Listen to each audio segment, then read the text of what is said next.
Hello, welcome to My Life is Mikeyo Season 11, Episode 4. Today is Friday.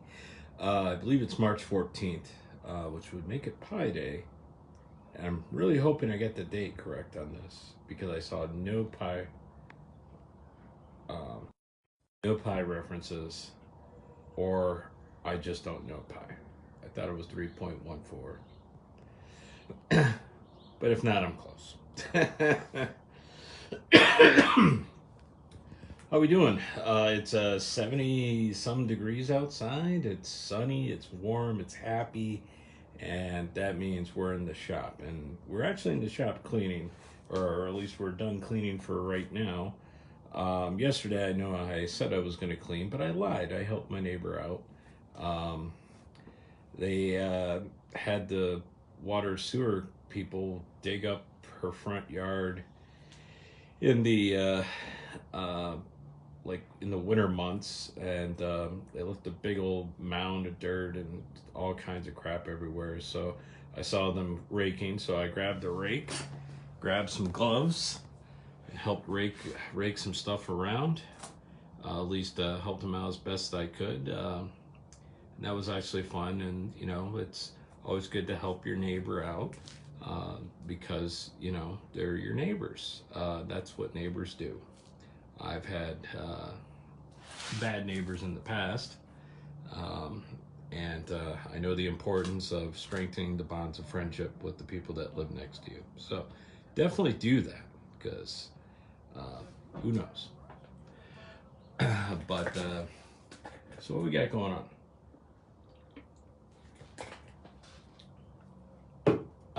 Car should be worked on today. I'm hoping to get it back today. Now, I know back in my youth, I could probably have done most of this stuff within a day, because I need to change the plugs, and new coils aren't terribly hard to do. Um, the vape sensor, or vape, yeah, the vape sensor and the fuel sensor, those might be different. And then changing oil isn't hard either. So I would imagine it's going to be done today, and then that's going to be awesome because I'll have my car back a little over 2.5 weeks. Oh, the church chime is going off 2 minutes early. And I know it's not me because I'm on the old Wi-Fi's here. Anyway, let's do a little shop tour. So there is some dirt on the floor. There's always going to be dirt, dust, and everything. Let's start out with the corner here. I call this the corner of things that are mostly important and have no place for. So crammed it as good into it. Oh, yeah. I was going to give free dirt from my neighbor, but we opted to leave the mound there because it, never mind, she had a mound of dirt in her yard, and because I dug in, it might end up causing a divot in her yard because the way the earth moves and whatnot. But anyway, enough about that. So we got that. We got the table saw all cleaned and waxed. Yeah. Oh, look at that slide. Don't have to do much. Yeah. You always want to wax your table saw. I just want to wax like all your tools, especially at the end of the year, which I didn't do 2 years ago. Reasoning for that is it does two things. The first one, during the summertime, it helps reduce friction when you're pushing the piece through, if you're doing rips or whatever, so it makes the wood move a lot better. In the winter time, it reduces moisture. I didn't do it last time, but you see these little darker spots? That's where moisture was, and you'd never want to keep wood on the actual cast iron part. for long periods of time because wood has moisture on it. So you don't want to do that. Check the slide or the fence. Slide's pretty good. We're ready to rock and roll. Then we got our tool chest. And for those that don't know, this was my first workbench. This top here was not attached to this tool chest. And I had to do some interesting engineering by Gorilla gluing I think it was two supports going this way, and then I drilled those 2x4s in there so I would have a top. So this really was the first workbench, and I'm so happy it survived because it brings me joy when I see it. But now it holds my joiner. Also freshly waxed. Ooh, feels really nice up there. The blades are still pretty good. If you're wondering what I wax with, I use the old SC Johnson paste wax.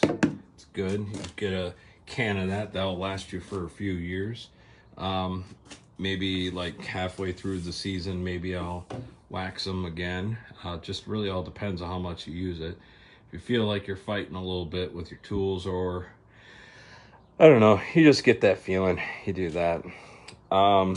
Tool chest, kinda organized, sorta, kinda not. I always have my stuff in sections. So like this would be the, like, if I need screws or pocket screws, or so, it does have miscellaneous crap in here, but, and it's got some basic stuff here, but I always said that my second drawer was going to be my finishing. Nope, that's not my second drawer. Nope, that was my second drawer. Sorry. Second drawer has all my sandpapers, sanding blocks, and whatnot. I need to actually get new discs, at least 80 grits. I probably should get some more of the rest of them. So I'm feeling like this is the year. Then it kind of goes down from there, from more random stuff. Oh crap, I got zip ties. Nice. Whoa, what else do I got in here? Oh, these are blades for my planer. I got 90-degree angle squares. Then it comes into more tools, and I know the bottom one's going to be air tools and my jigsaw there. So still the same like it's always been, but just in case you want to know what's in there. Next section we got is our miter saw. This whole deal was actually originally a excuse me a second here. Originally was part of my old table saw stand from when I had my Ryobi, which I gave away to my buddy Jacob, who's getting into woodworking. This was meant to be it was meant to be a lot of things. It was meant to be like a side table, if I was running like long sheets, like a support, or an outfeed table or something. It never really got around to like completing it I don't know why I did air quotes here, but they're there. It never really got completed the way I wanted it to. I don't really have a solid answer for that, but I turned it into, for my miter saw, but also it holds my shop back, because space is incredibly limited in here. And then behind it is my dust collector. I'm not liking that setup, but that's what we got so far. It used to be where that board there, that's actually used to be where the dust collector sat and everything was turned. But you know, got more tools and whatnot. You know, we got bikes and all your typical garage stuff. And we got the Halloween decorations and random stuff there. And then I reached the limits of my Wi-Fi just a second ago. Anyway, well, let's start with this one. This was my first or second workbench, because I had no place to store my scrap pieces. They used to sit on the side of the shop here, and because they're small pieces, they eventually, you know, stagger out, and you know, that sort of thing. Eventually, I built this, was very proud of it, and this was my primary workbench. And then at the time, I think I only had the miter saw and the router table, or the old router table, I should say. And so I wanted to have a table that I could stash all the scrap pieces there, which we got tons of scrap wood. We're gonna be making all kinds of stuff with those confetti coasters, anything. Some that doesn't necessarily need to be symmetrical with like colors and whatnot. So just make it all fun. The second bench I made is when I bought the thickness planer, which, holy crap, if my life changed when I got that tool. Most of my, flip over to my face here, most of my like the tables and everything I've done, especially when you're dealing with many different thicknesses of wood and different species, the thicknesses were never the same, and there was not a real safe way to, especially if it's only like 1/4 of an inch. I mean, I think at that time I didn't have my oh my gosh, not jigsaw. Oh shoot, I'm drawing a blank all of a sudden. It'll come back to me.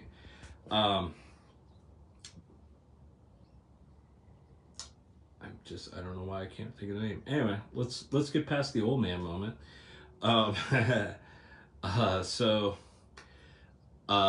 Anyway, there was no real way to do it except spend hours and hours of sanding and feeling the grain and marking where the height, you know, the humps are at, and then sanding that down. The short countertop that we have in our kitchen that I made when we put in our dishwasher, and instead of getting rid of the cabinets, I just slid the cabinets down, and then, you know, since it went past the counter, and eventually, when I say eventually, probably in about 2 to 3 years, because wood's expensive. I wanted to redo all the cabinets, custom build them, because that's the beauty of woodworking. You make stuff that suits your life. Ever since I built our kitchen table, it was like I knew, like, this is how everyone should be living. is either know a woodworker or learn how to do some woodworking safely, and customize your own stuff, because it was a blast. But anyway, how did we get here today?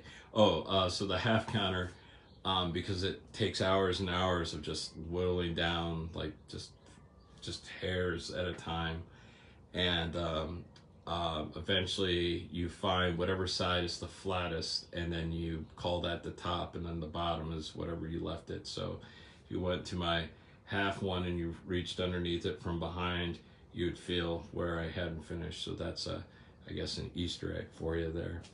Anyway, so we end up when I got the thickness planer, it was big time game changer, big time. So anyway, this is just, well, it's got billions of mugs on it right now, but once we get all these guys finished and epoxied and everything like that, it'll be good. What else? So we got, we'll come back here. We talked about that. This over here is the, you know, drill press, spindle sander. Also got my belt sander. There's really not, I'll have to find a better place for my pocket hole jig. Not a highly used place, but in the mug creation business, I do use the belt sander way often, so that's why it's, well, when I don't have crap in front of it, that's why it's kind of like a little bit more out. And the drill press, I used it quite a bit. But a drill press, if I could have it my way, it would be over here, but because of the motor in the back, that's like the best place for it. All right, then we got our future router table, which this used to house my Ryobi table saw. And that's the other, when we're talking about you make stuff to do the thing. And the Ryobi saw had this kind of very flimsy, and it was such a small one. So if you can just imagine this gap here from end to end, that was the width of my table saw, and I mean, it was tiny compared to what I have now. But it sucked that I had to lift it and move it, and it was actually before I converted the shop into a wood shop. So I would always have to pull it out, bring it back in, pull it out, bring it back in, stuff like that. You could see a little hole there that I had to cut out for the dust collection. But anyway, so this served me well, and when I got my new saw, gave the old saw away, mentioned that earlier. So we're gonna convert this into a router table with a router lift on it, so I can easily change the bit on it. So yeah, so that's that, and then I got a drawer underneath it that I can, you know, store stuff or whatnot. Then we got our rack. I didn't really do too much with this. I just kind of straightened, made sure like all the stuff is like where it is. This is the old router table. This was like the first thing I made. I bought things kind of out of order because I was like, I want a router table so bad so I can do roundovers. And actually, I do the majority of my roundovers by hand now, just with a sander. I just find it a little bit more satisfying, a little bit more control, and yeah, the router does work. The only issue, and there's other of my woodworking friends out there who share the same opinion, is that a router is kind of a death trap because it spins something. You would lose your fingers way before you even thought that you lost them, and it spins that fast. So if you are working with anything, practice safely and think about what you're doing before you actually do it. That's actually, let's call that the tip of the day, or the tip of a lifetime, I should say, with woodworking, is I always practice almost all of my cuts. Like I think it out, you know, what I'm gonna do, how I'm gonna pick things up. So like, for example, the pieces that I use the most is a push stick. And then I have this block that actually, this is like a history piece here that I hope gets buried with me. or basic, I'd rather have it buried with me versus thrown out. This was how I practiced doing dados and rabbits and such, but then it turned into the most handy of push blocks, or not push block. Well, I guess you kinda. So this is going to be hard to demonstrate with one hand, but essentially, when you are doing a rip cut, you have to worry about your pressure on top. Okay. You have to worry about the pressure up against the fence, and you have to worry about your forward pressure, okay? So I never like having my hand go past, I'm sorry, I realized I wasn't pointing. I don't like my hand to ever, my thumb, well, first of all, your thumb always gets tucked in because you always want to know where your thumb is.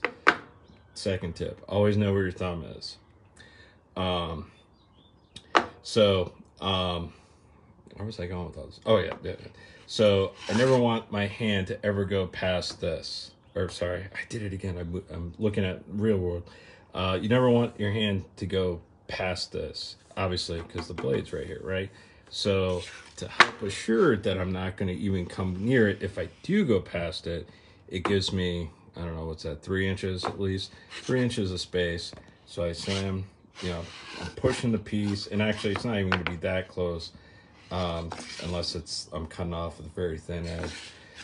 And then with the other hand that you can't see, oh, now you can see the hand. Where'd the other hand go? This is pushing the piece. Once I get to about here, I'll pause for a second, pick up the push stick, and then continue pushing the rest of the way through. So always practice, do dry runs, think about how things are gonna turn out, because you don't want to lose a digit.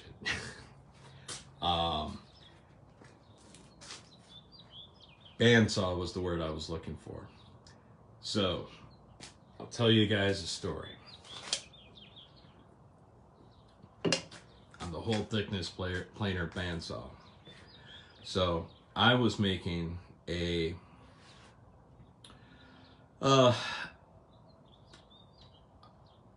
wife wears a lot of bows and stuff like that, and a bunch of jewelry periodically, necklaces and whatnot. And I wanted to kind of make like a jewelry box type thing. It was a massive thing. It's like 13, I think it was like 13 or 14 inches tall.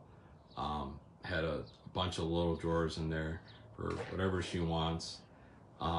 Made out of, or not Paduke, made out of poplar, because her favorite color is green. So, and poplar is it's green tint to it, so that was handy, with a cherry cedar accents on it, or panels for the doors. Turned out really beautiful and nice. However, I had to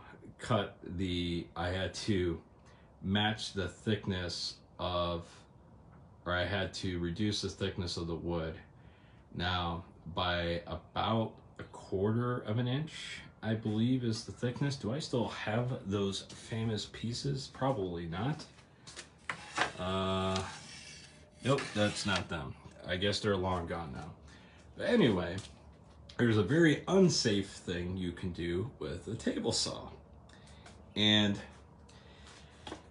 it's basically running it through on the short side instead of the long side, or the wide side, the face of the board. You're on the edge, which is not safe. Don't do it.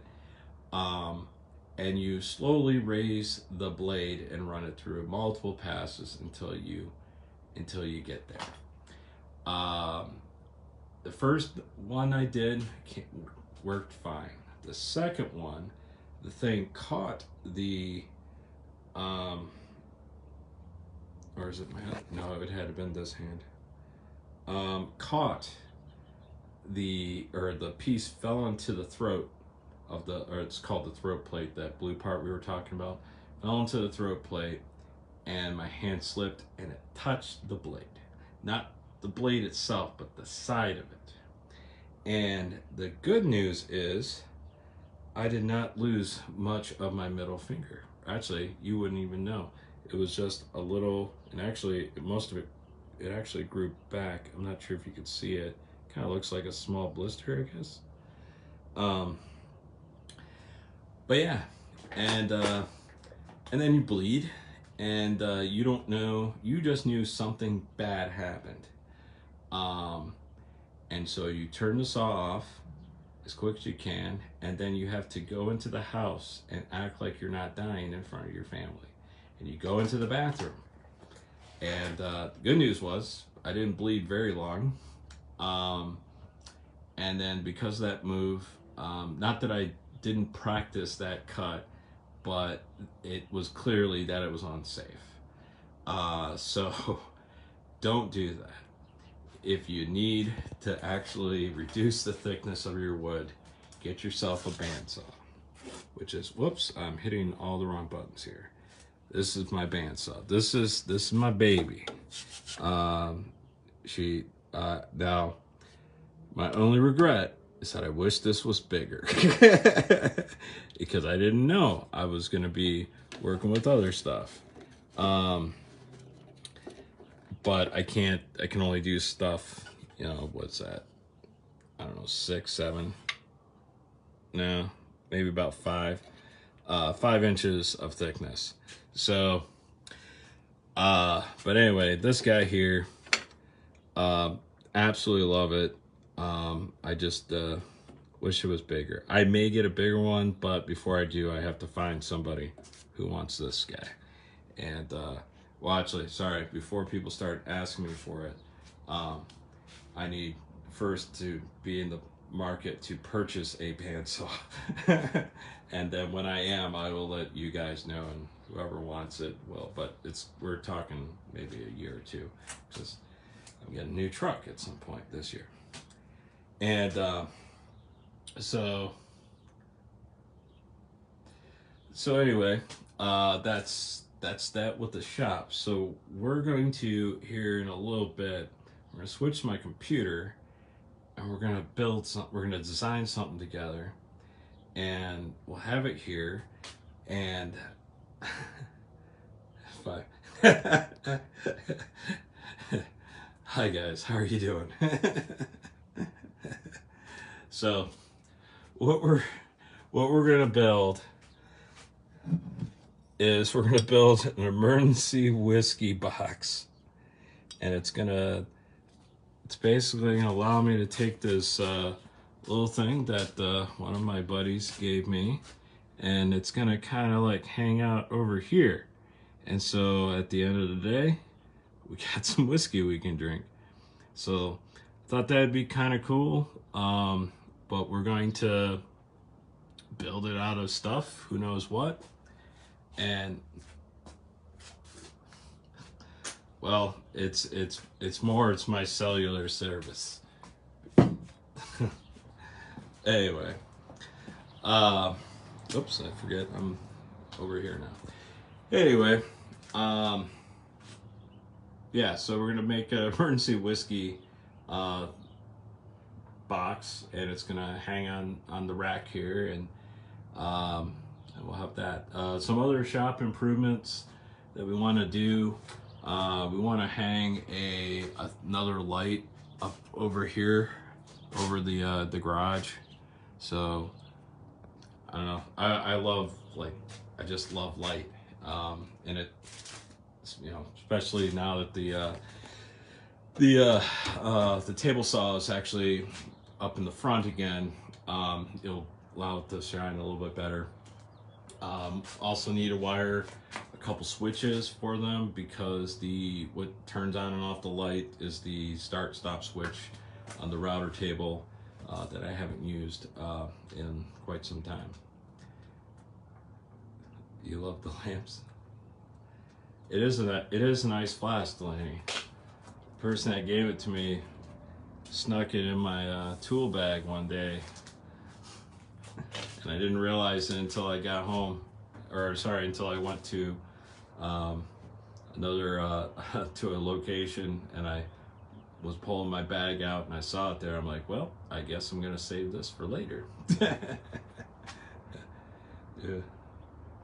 Or 8 or all right. So anywho, that's the shop. That's what we're doing this year. Well, one of the things, and then we're gonna try to. So I think the setting is going to be build the box, stash some money away for the lift kit for the router, get a new router because I honestly don't. I honestly don't like my Chicago one from Harbor Freight, but you know what? It was like the first thing. It was cheap and it did its job. So, and then work on getting some mugs done. Yeah. So hope you guys have a wonderful day. Today's supposed to be nice. Tomorrow's supposed to be nice too. It's supposed to get a little chilly for a couple days, and then it's supposed to be warm again. It's just like the Midwest, man. We're gonna have little blips of happiness, and then Cloud City for a little bit. But I hope you guys have a wonderful day. Remember always to keep on drinking. Whoa, sorry. Remember always keep on dreaming, thinking, and doing. Because the moment you stop is when life slows down. And apparently I need to drink. So there you go. Have a wonderful day.